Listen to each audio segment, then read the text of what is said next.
ज्यावेळेस आंदोलन फेसलेस असतं त्यावेळी काही प्रवृत्ती त्या आंदोलनात शिरतच असतात.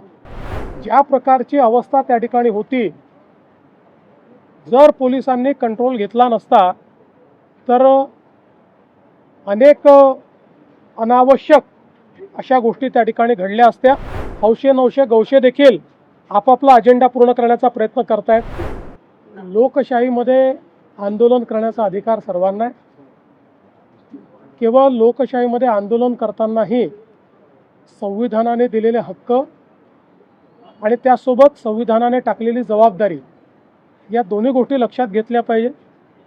कोणीही परवानगी घेऊन आंदोलन करत असेल, शांतिपूर्ण आंदोलन करत असेल तर अशा आंदोलनाला परवानगी पण दिली जाईल आणि अशी आंदोलनं करण्याचा सगळ्यांना अधिकार आहे.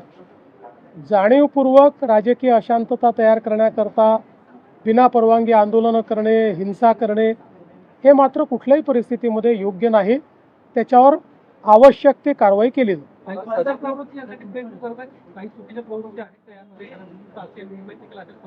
एक गोष्ट तर निश्चित आहे की कुठलंही आंदोलन आपण बघितलं, ज्यावेळेस आंदोलन फेसलेस असतं त्यावेळी काही प्रवृत्ती त्या आंदोलनात शिरतच असतात आणि त्या प्रवृत्ती त्या आंदोलनाचा फायदा घेऊन त्या आंदोलनाच्या खांद्यावर बंदूक ठेवून आपलीही स्वार्थ कसे आपल्याला पूर्ण करता येतील असा प्रयत्न करत असतात.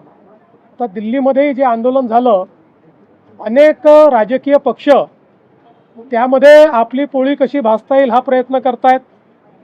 अनेक अशा संघटना की ज्या संघटनांचा या विषयाशी घेणं देणं नाही आहे, पण अराजकता कशी तयार करता येईल त्याचाही प्रयत्न करतायत.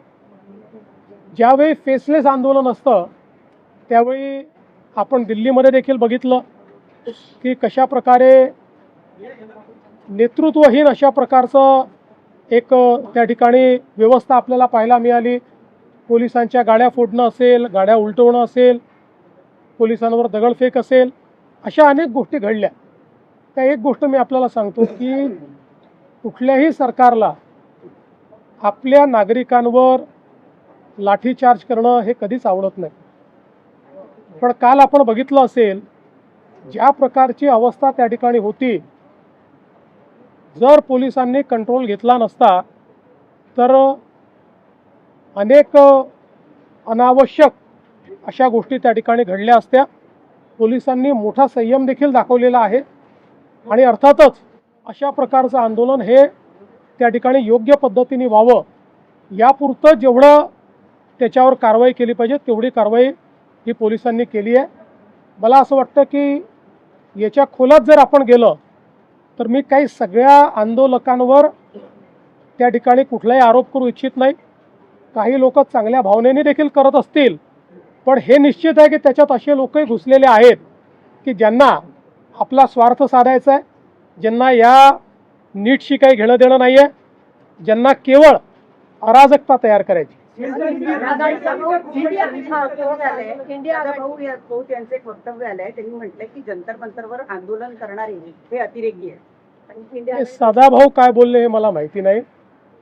माझं मत असं आहे की मी पुन्हा सांगतो, आंदोलन करणारे काही लोक हे चांगल्या भावनेने करणारे असू शकतात, मला त्यांच्याबद्दल म्हणायचं नाही. पण हे तेवढंच खरं आहे की त्याच्यामध्ये काही लोक आपला अजेंडा घेऊन शिरलेले आहेत हे मात्र स्पष्ट दिसत आहे. त्यातल्या अनेक लोकांना नीट काय हे देखील माहिती नाही, परीक्षा कधी झाली हे देखील माहिती नाही. ते आपापला अजेंडा त्या ठिकाणी सांगून राहिलेले आहेत.